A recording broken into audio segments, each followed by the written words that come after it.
New Thought. She will ask the question, is New Thought really new? From ancient Greek wisdom to the transcendentalists, the New Thought movement did not spring forth independently. However, some of its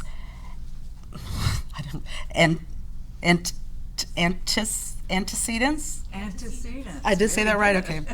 May surprise you. Today, Susan will explore the idea of oneness through the lens of several wisdom traditions. And now, let's welcome our very own Susan Hettick.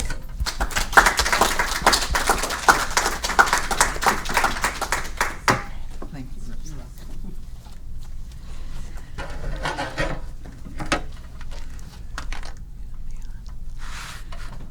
Am I on? Nope. Okay. Well, I'll leave it to them in the back. Okay, is it on now? Maybe I leaned against the button. Turn around. Did I? I might have turned it off. No, you're on. I'm on. There. Okay, now we're cooking with electricity. Yeah, I don't think we're even set up to cook with gas here, but we also don't have a stove, so there we go. Okay, sorry. I can't help but be nonsensical. It's just who I am. Good morning, everyone. Let's take a breath. Yes, thank you. Let's take a breath together because I need to do that.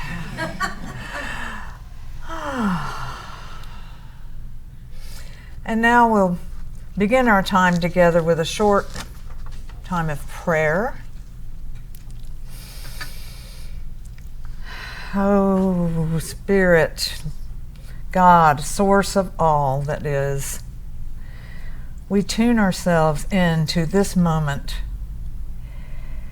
We allow the breath to bring us to this present moment as we seek our inner truth. We open ourselves to your presence within us, and we connect with your timeless wisdom and listen with our inner ears. We open our hearts and minds, and so it is. Thank you, God. Amen. So, as the title might suggest, I'm going to ask you the question, is New Thought really new? If you've been listening to the messages that Ron and Melissa delivered so far this month, you know the answer to that, and it is a big fat no. The ancient roots of New Thought, we'll cover some of that this morning. I tried to cover it all, but probably take a few eons because it's been going on for a long time. The pursuit of timeless wisdom is timeless. When I originally set out on this project to find connections, the unity teachings with other New Thought as well as other New Thought teachings, I kind of used the principles as my guide, and I finally realized I needed to narrow it down a little bit. So I'm going to be focusing mainly on principle number 1. We're going to go with that one, and a couple of the others might sneak in with some of this ancient wisdom as well. I mean, I realize that there's ancient Grecian, Roman, Eastern spiritual traditions, and many more, Plato, Confucius. I mean, we're going all over the globe with some of these wise old people They may not have been old back then, but anyway, that's where we're going. Anyway, we'll see that there are parallels and sometimes just identical philosophies and teachings to unity and what we're calling new thought. And as we know, it's not new. After all, is there or can there be such a thing as a new thought? Can we really find something new that hasn't been thought of before? Well, at this point, I certainly haven't been able to, and I have done a lot of research on this subject this past couple of weeks in preparation for this talk. But can we conceive of something new? It may be new to us because we may be opening to a different perspective or a new perspective that helps us to understand something in a new way. And I think that's basically what we're doing in New Thought. But can we really create something from scratch? Discover something or do something from scratch? Is there really any such thing? Carl Sagan was a 20th century astronomer, author, and scientist who told us, and I'm paraphrasing this, in order to make an apple pie or anything else from scratch, we had to first make a universe. Because, as we know, everything in the universe had to happen in order for this moment, and all the knowledge that we have, even in a cookbook, had to be accumulated over the eons in order for us to know about it. And we know that Carl Sagan had a series called, does anybody remember? Cosmos, that's right. And he wrote a book called Cosmos, and that was also the basis of the movie Cosmos. I think that was the name of it. Anyway, Jodie Foster? Anyway, he said the atoms found in apples, people, and everything around us were forged inside ancient stars. That's how ancient our new thought is, and our beings as well, and dispersed across space before becoming parts of planets and then living organisms. And by saying that one must invent or create the universe to make an apple pie truly from scratch, Sagan emphasized the interconnectedness of all things and the extraordinary history hidden within ordinary objects and everyday activities that we may participate in, and that helped to make science more relatable. And it made me realize that science was kind of starting to come on board with some of the ancient wisdom of spiritual traditions too. So we know basically it's all one thing, right? That's what we teach. Also, Mark Twain, who was, I think most of us know who Mark Twain was. He was a humorist and a writer, and he once said, "There's no such thing as an original idea. We take old ideas and mix them into new combinations with like a mental kaleidoscope." So many sages of the ages have posited that nothing, including our thinking, is ever really new. Swami Satchidananda, aren't you proud of me for saying that? Yay, thank you. Swami Satchidananda, in his book, The Golden Present, said, "Nobody has ever created any new thinking. Maybe that first guy, or gal, as the case may be, who came up with some language or thoughts. But beyond that, it's all basically just been repeated. Anyway, he believed that through meditation, we access or become receivers, like radios and TVs receive microwaves from the air, and we can't see them, but we can also become receivers of that timeless truth and wisdom. Okay, so for our purposes today, I'm having to cut a lot of this out as I go because the time police are probably going to come and arrest me at the end of this, but I always try to be mindful of time. It's a challenge. For our purposes today, I decided to primarily reference that first principle, as I said, because our first principle, well, no, I guess it's not in there. Anyway, there it is, right there.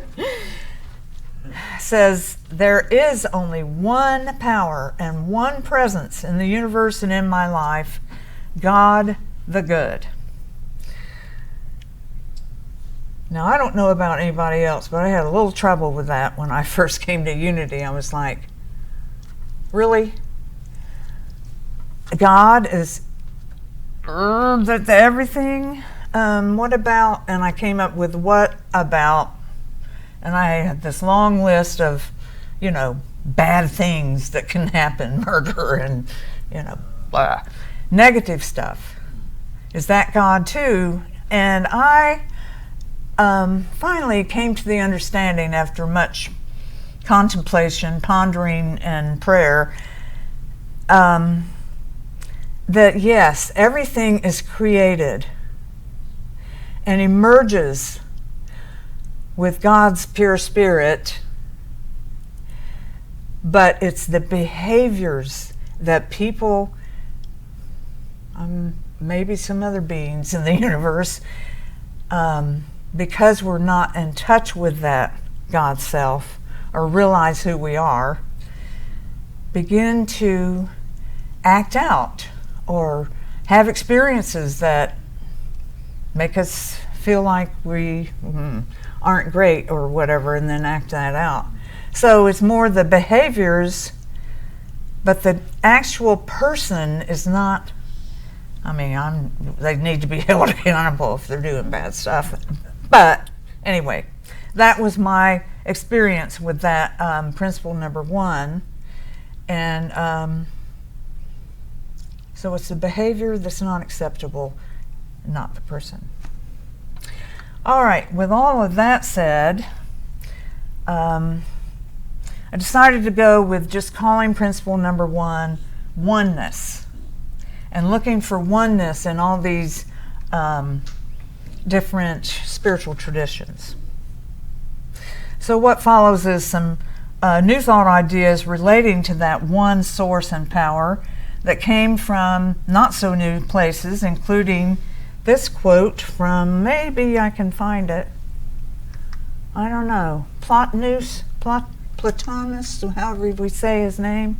Is he in here? Oh, I'm not. Oh, there's that first principle. I know it's in there somewhere.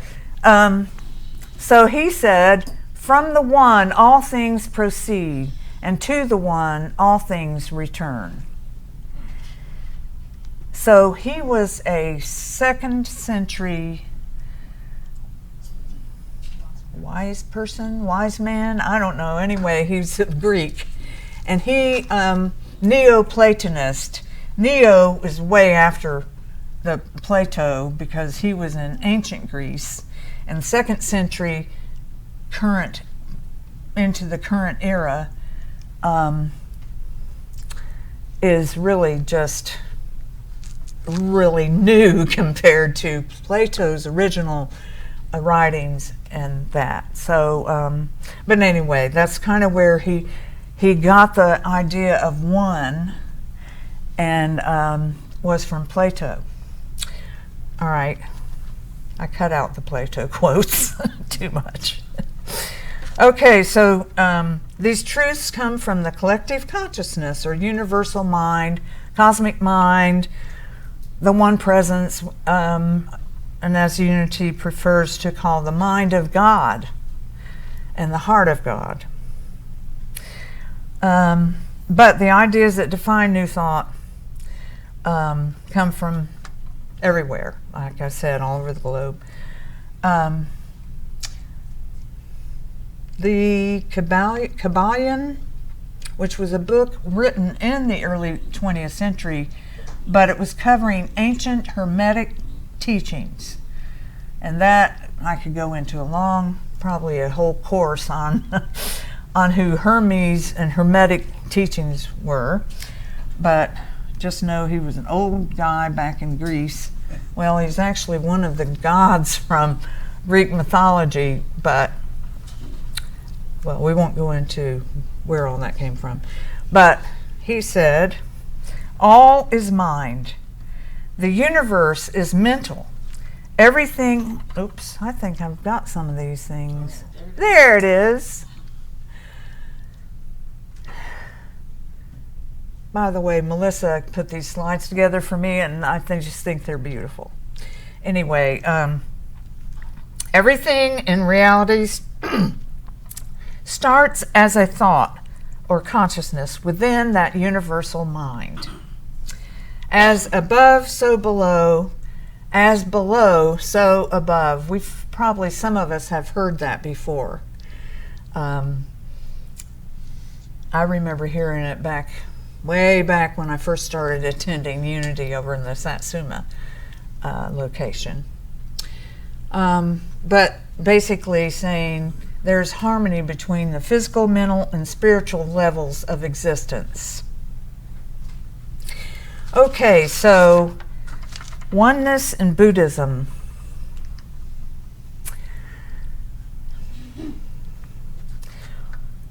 Now, Buddhism goes back to ancient India during the 5th and 6th centuries BCE, before the current era, which means, we know, before Christ, so to speak.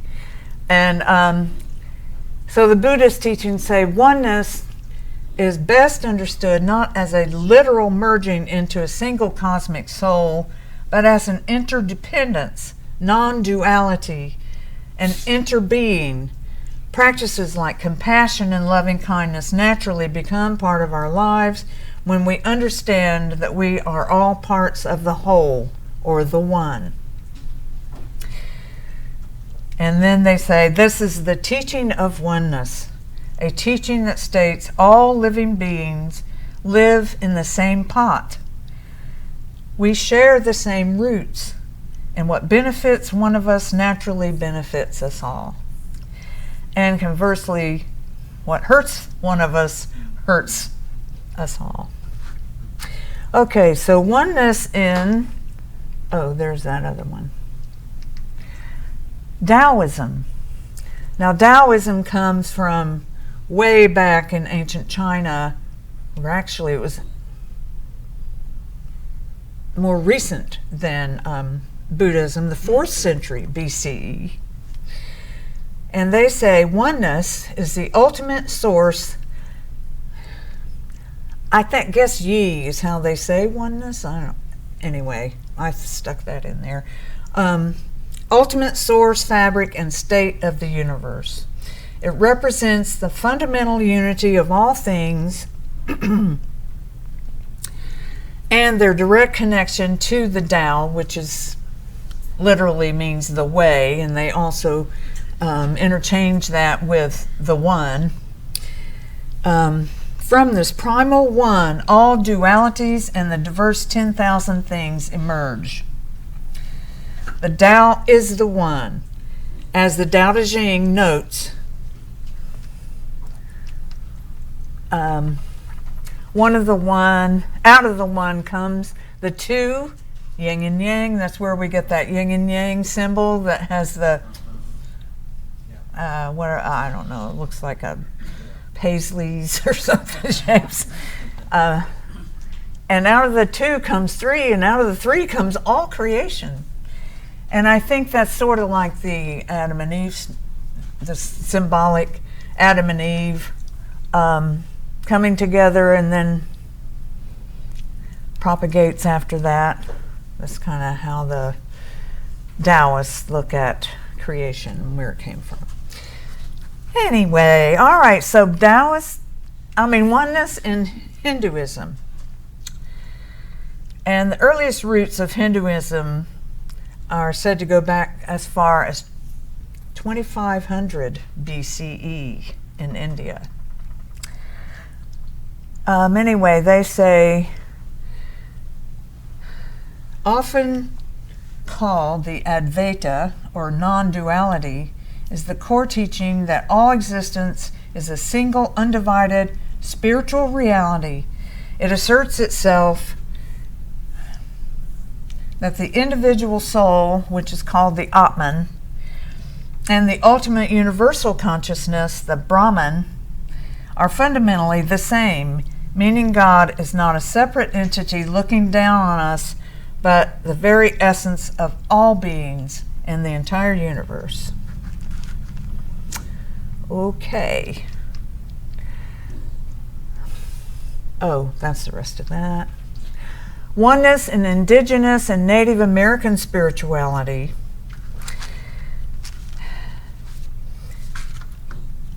Is said to be the core understanding that all of life, land, elements, and beings are deeply interconnected, possessing equal spiritual significance. And rather than viewing humanity as separate from nature, indigenous worldviews treat the entire universe as a single, living, and sacred family. Now, it's a holistic worldview where all living things, land, and cosmos are deeply interconnected. Yeah. Our Native Americans, an example of indigenous wisdom. All right, so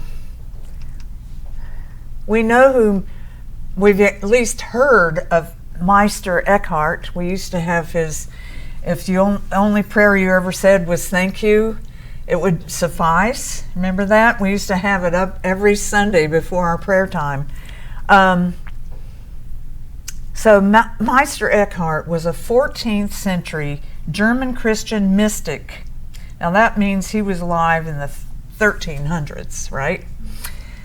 And he said oneness or unity, meaning oneness and unity are interchangeable.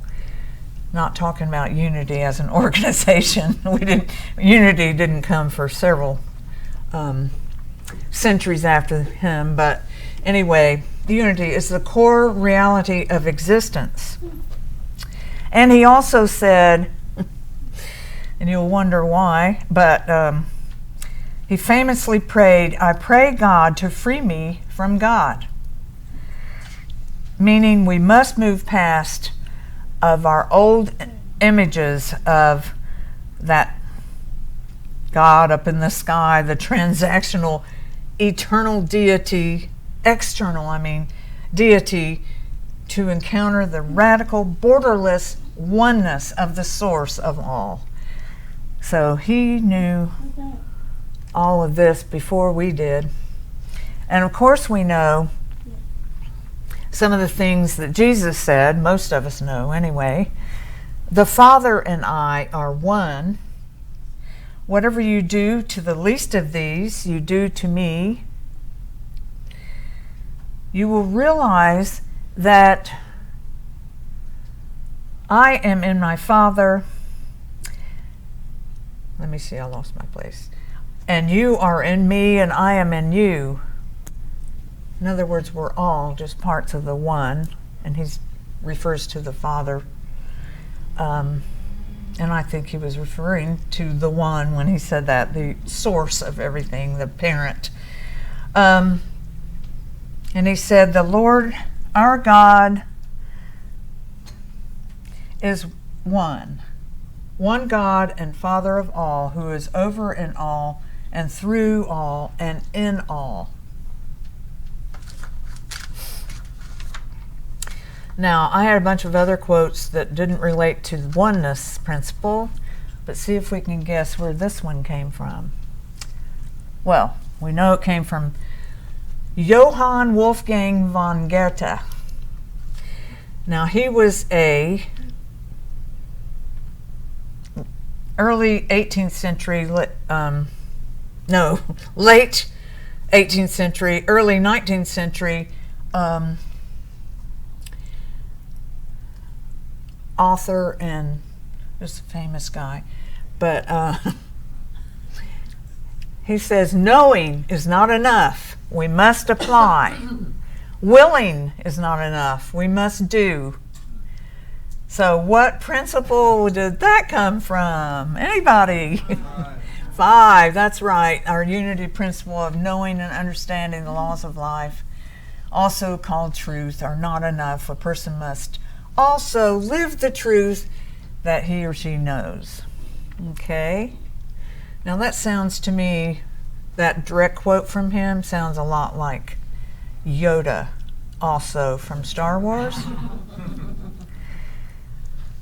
Willing is not enough, we must do. Try. We don't try, we do. So, that's where I'm going to cut off the ancient wisdom that reflects a lot of the unity and New Thought teachings. And by the way, there were definitions of New Thought back there, and it is time for us to start our meditation, but I'm going to go back there and just New Thought is an organized, for those of you who don't even know what New Thought is, I mean, we don't really talk about the definition. Organized 19th century and early 20th century religious spiritual movement rooted in Christian metaphysics and based on the teachings of Jesus. Now that was mostly where unity was in their beginnings. It was all based, biblically based, and unity basically still claims that, but looking at or for truth in scriptures and other places, and looking through the lens of metaphysical meaning of the scriptures. That was Charles and Myrtle Fillmore, the founders of unity. That was their main thing, is looking at the metaphysical meaning of the scriptures rather than literal meaning. And the New Thought denominations agree that God is omnipresent and that thoughts create our reality. Now that also is principle number 3? Yeah. Okay. All right, so that's it. That is all I got. So now we're going to come to our time of meditation. I'm just going to go straight past Greta. Well, I hope to take these concepts and statements of timeless wisdom. I hope that this has been of benefit to you and maybe something that you can take into your meditation time now or in the future. Oneness. Okay, let's sit back and relax and just get ourselves comfortable. Close your eyes if you're comfortable doing that. And just move a little, stretch, and with each breath, we inhale, breathing in love, As we exhale, we release tension from our bodies. We untether ourselves as we learn to relax and just allow the breath to continue relaxing us, breathing in and out. We take this time to clear our hearts and minds of clutter and chatter and allow that breath to lead us and guide us into our inner selves.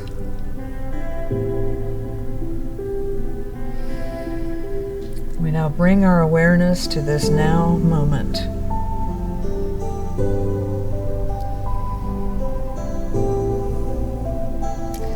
And we open ourselves to receive.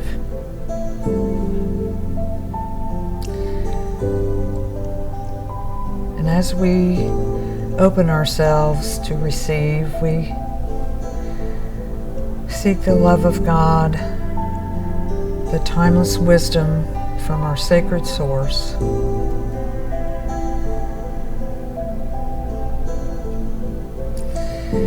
As we tap into our connection to God within us.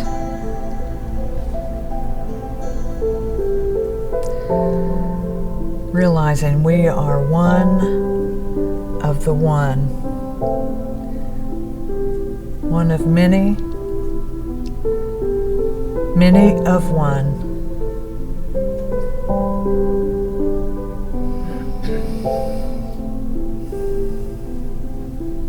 Now we practice the art of listening as we still our thoughts and intentions into the silence.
And as we bring ourselves and our awareness back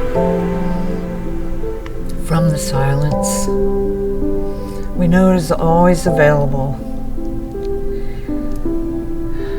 We know that our connection to God is always here with us, for we are one with the one.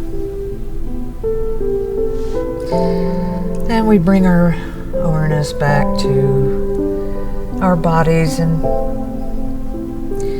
perhaps stretch a little bit and breathe.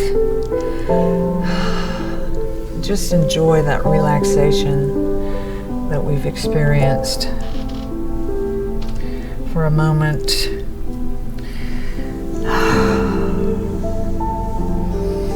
Knowing that we can come back anytime we want to this place of beingness, of timeless wisdom,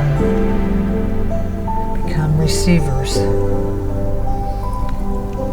But now we come back to this time and place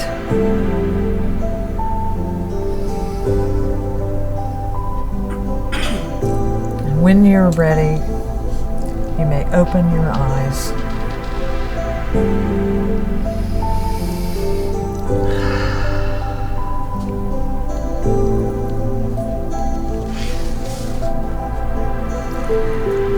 Well, I think we all can agree that what we all know as new thought isn't truly new. Thank you.